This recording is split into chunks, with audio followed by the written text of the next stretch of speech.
What is actually technical analysis?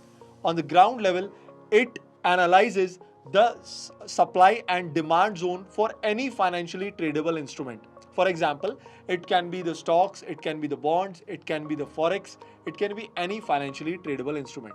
So, whenever we talk about technical analysis, it is simply concerned with the prices of that particular instrument and nothing else. Charles Dow, who is the father of technical analysis, has given very important three principles, or I will say three pillars on which this technical analysis is based. So let's dive deep into it and understand what is the basics behind the technical analysis. The first very important principle is that price discounts everything.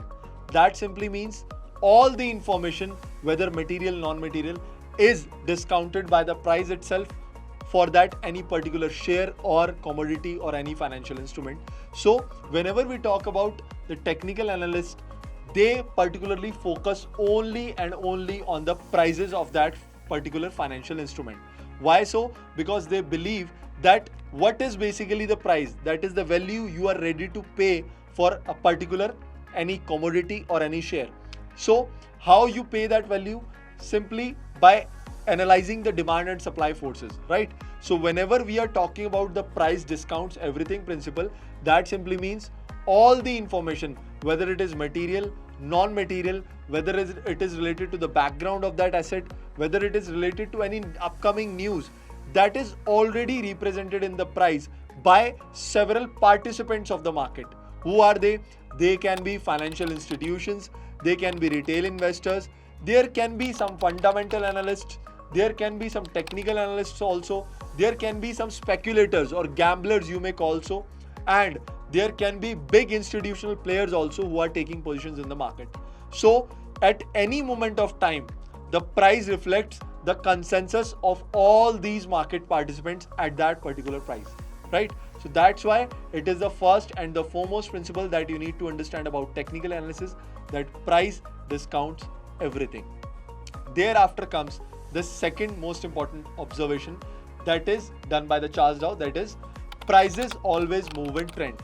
Now the point here is, as we already discussed, that technical analysis is the study of past price movements and then predicting the future ones. So whenever we are analyzing the past price movements, we are spotting the trends, that how the prices moved in particular trends only. For example, there are three main trends in the market: uptrend, sideways trend and downtrend. So if you are on the right side of the market, that means by simply getting on the right trend, you may enjoy good profits. And apart from that, if you get on the wrong side of the market, that means if you are sitting on the wrong trend, that the trend is uptrend and you are taking the selling side positions or bearish positions, that simply means you are going to make the losses. So in that way, you must understand that always it has shown in the history that prices move in trend. Yes, trends do change, that you will come to know that how to spot the reversals in the trend in the upcoming lessons, but you should understand that what trend is active right now in the market and how you can take the maximum benefit of it, that you will learn in technical analysis. Thereafter, the third most important thing is, what is more important than why? Now, what does it mean? Basically, technicians are least concerned about the reasons why the prices are increasing. Why? Because they believe that the answer to this why is quite simple. That is, there is higher demand for that particular share or financial instrument than the supply is available, right? So that's why the prices are increasing. So they believe that what is more important than why. So they moreover focus on that what, that is the price, that what is moving, right? That price is moving. So they keep themselves focused on the price and ignore the other aspects of it. For example, there may be several factors behind the movement of that price. That can be some fundamental developments in the company. There can be some negative news in the company in case the prices are declining. So there can be a number of things. There can be the earnings coming up. There can be the annual results. There can be the dividend declaration and a number of things. But the point here is that price, as we already know, discounts all the information. So technicians always focus on this principle, that what is always important than why. So they don't go deep into the why, because there can be a number of things and they cannot be taken care, all of them cannot be taken care of them by the analyst itself, right? So they more of the part focus on the prices, which discounts already all the information. Now, the most amazing thing about this technical analysis discipline is that it is universally applicable in terms of financial world. So when I say universally applicable, that simply means it can be applied to different financial assets. For example, as I told you, you can use technical analysis on stocks, on derivatives like futures and options, on currencies, on crypto markets, and apart from that, bond and financial securities also. So any financially tradable marketable instrument can be used in terms of technical analysis. So when we are talking about this discipline can give you access to many of the financial entities, and you can easily decide how to trade, how to invest in those particular entities, and it will be a simpler process if you use the technical analysis, because it is just focusing on one single factor, that is the pricing of that particular asset. Now, many of the persons wonder that basically how this technical analysis goes in the sector of the market, how we approach the use of this technical analysis. So when we talk about the markets, generally a principle is followed called top to down technical analysis approach. Now, what does it top to down technical analysis approach means? That simply means we are starting from a broader view and just funneling down and focused on the company, right? Now, how it is done? Let's take an example.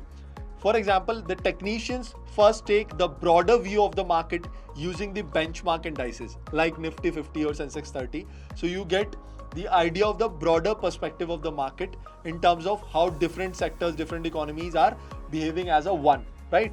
Now, what happens after you consider this broader market view? You just step down to a particular focused segment called this sectoral analysis. That simply means you start analyzing different sectors that are present in that broader market view. For example, we already know that we discussed in the basics program that when we talk about, let's say, Nifty 50 only, so those 50 companies are coming from different business sectors, right? All of them are not from the single sector. For example, some of the companies can be from the financial services sector, some can be from the IT sector, some other can be from the FMCG, pharma, automobiles, and there are a number of sectors, right? So what is done after taking a broader view of the market, the analysts move on to the next part, that is sectoral analysis, and they analyze these sectors, that how these sectors are performing, which sector is outperforming the other sectors, and so on. Now you might be wondering that from where you can get this data, that how these sectors are performing. So as we analyze the broader market view with the benchmark index, same way we can also look into the sectoral indices to see how a sector is performing. So where you can get access to it, you can simply go to the nseindia.com, and there you click on the menu option, that is market data, and thereafter you click on the indices. When the indices page open, you will see that at top there will be broader market indices, where the broader market indices will consist of Nifty 50 and some other indices also. And if you start to scroll down, you will see the name called sectoral indices, a header called sectoral indices, and in that particular segment you will see the different sectors also. For example, automobiles, pharma, and thereafter you have bank Nifty. So there are different sectors that are already represented there. So I hope you got an idea that how you can do the sectoral analysis. Thereafter we move on next part, that is industrial analysis. That simply means in a particular sector there are several industries, right? So from those industries we take a pulse of the market, that which industries are performing better than the other ones. Thereafter the technician moves to selecting the companies, that is picking the stocks, and thereafter the analysis happens through different tools like different chart patterns, indicators, or there are n number of things that you are going to study in the upcoming lessons, that how the tools of technical analysis can be used or applied on a particular financial instrument. So I hope you got an idea that why it is called top to down, because we are narrowing the part, moving one by one, moving layer by layer. And what we are doing, we are starting from the broader market view, then doing the sectoral analysis, thereafter moving on to the industrial analysis, and thereafter selecting or choosing the stocks or the companies for it. As you have already understood that what is basically the technical analysis, Now let's dive deep into understanding that what are the strengths and weaknesses of technical analysis. Yes, absolutely, there will be some weaknesses also. Why? Because everything has its pros and cons. So when we talk about the strengths of technical analysis, the first most important point is its universal applicability. So what does it mean? As I already told you, it is not limited to the stocks or equity only. You can use this discipline to predict the future prices by analyzing the past ones of any financial instruments which are traded on any platform or any exchange. For example, you can just analyze the forex also, you can analyze the stocks, you can analyze the derivatives market, that is futures and options, you can analyze the commodities markets, apart from that the crypto assets also. So there are n number of things that you can cover only just by understanding this study of prices called technical analysis. The next important thing is that it is focused only on one factor primarily, that is price. So this way you need not go very deep into a lot of factors to be considered before entering into a stock, as this is the principle of technical analysis, that price discounts all the information.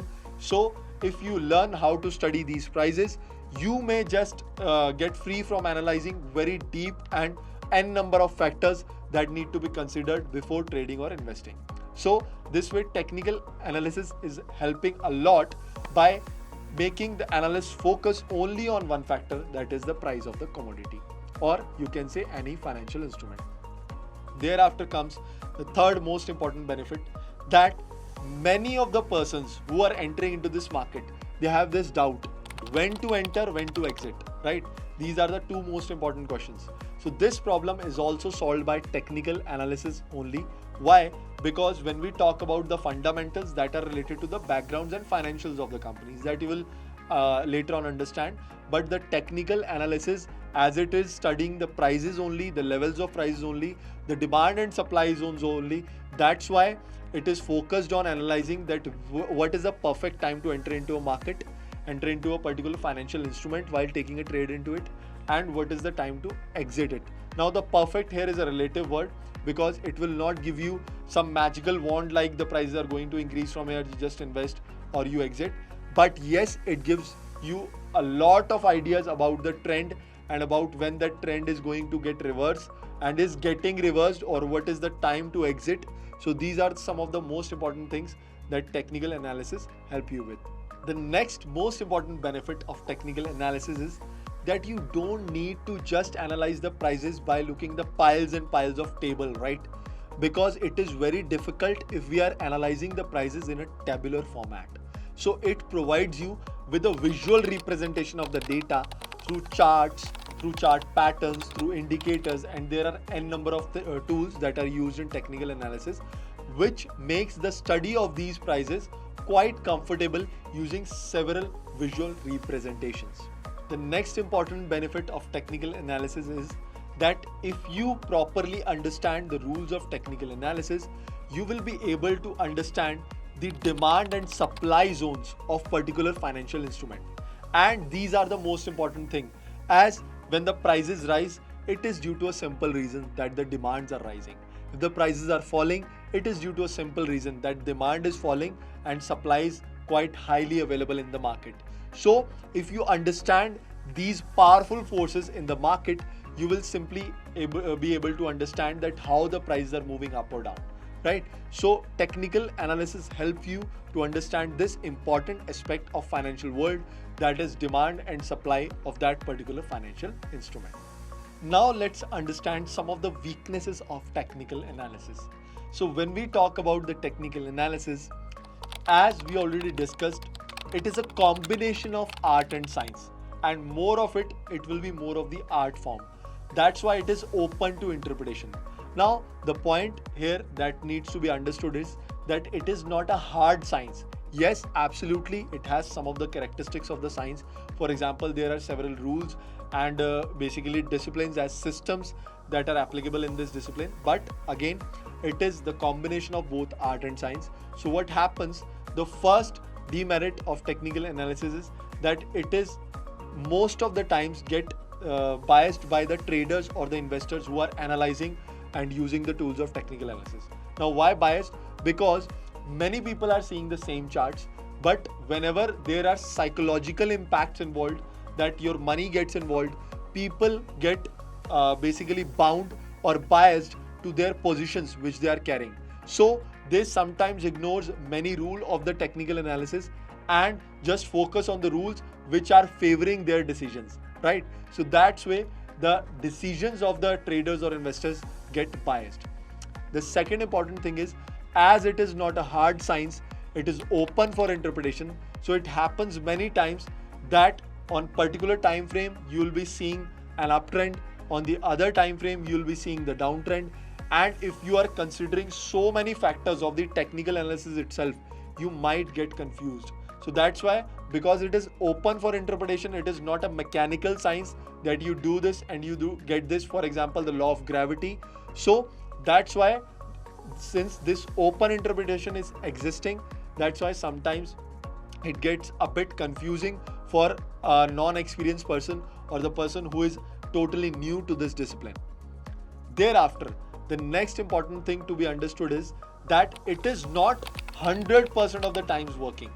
For example, when we say, let's say we are making this study of a particular financial instrument happen through applying technical analysis, like the concept of, let's say, support and resistance. Now it is not like that these zones work 100% of the time. So many people believe that it is not a good discipline because it is not 100% functional. But as I already told you, it is not a hard science, just like the principles of gravity, that it will function 100% of the time. But yes, if you get the edge of probability in this markets and you plan the risks accordingly, this market can be highly rewarding, right? So technical analysis can be proving highly useful in getting these rewards from the market. How? Let's say if your strategies that you are planning, if your trades that you are planning, if the system that you plan through technical analysis is 60% accurate, 70% accurate, still you can make a lot of money from the markets. It depends on the risk and reward ratio that you are planning in that particular system. But yes, some of the traders who are basically trend followers, they make money even on the 40 to 50% accuracy of their systems. Yes, absolutely, you heard it right, 40 to 50% accuracy. So here, let's get it cleared that we are not here to get right 100% of the time. But the point is, how much money you make when you are right and how much money you are losing when you are wrong. This is all the game of technical analysis. So you have to plan it accordingly, and you will learn several rules regarding your risk and money management in the upcoming lectures. And apart from this, many times many people complain that technical analysis is too late. Now why they say so? Because they think that they can catch the trend from where it starts. So they complain many times that when we identify a trend by the rules of technical analysis, most of the moves or many part of that move that was going into uptrend, that has already happened. But this way the technical analysis works because we cannot catch the tops or the bottoms using technical analysis, and it is nearly impossible for any person to catch the exact start point or end point of a trend. But yes, technical analysis helps a lot in this basically wave riding of those trends when the wave is forming and you can ride that wave. But I will not say that you can ride it from the very start point of it, right? So you need to make sure in this your mind that how the technical analysis is working, and you should be very clear with this mindset that it is not going to function that you are going to enter at the start of the trend and exit at the end of the trend when it is getting reversed, right? So apart from this, you also need to understand that the technical analysis always believes on this point that given by the Pareto principle also, that market is 20% logical and 80% psychological. So now why they took it psychological? Because these demand and supply forces are also pushed upwards or downwards by several factors, several emotional or psychological factors like euphoric buying or panic selling. For example, when people are selling at the time of pandemic, so they kept on selling, but did that wipe out the fundamental value of that company? No, absolutely not. But the panic selling happened, right? So in this way, the psychological part of market cannot be ignored. So the technical analysis always try to just catch those moments coded on the charts, that whenever there is a huge selling happening, so the markets can turn to downwards, so the trend can change. So this way you will learn how to apply those techniques or those basically pointers into your system, so that you can just get that idea that now the trends are getting reversed, or this way the markets can go downwards or can go upwards. So that's all for this lesson. I hope you enjoyed it. Thanks for watching it with Stock Daddy, India's first and complete stock learning app.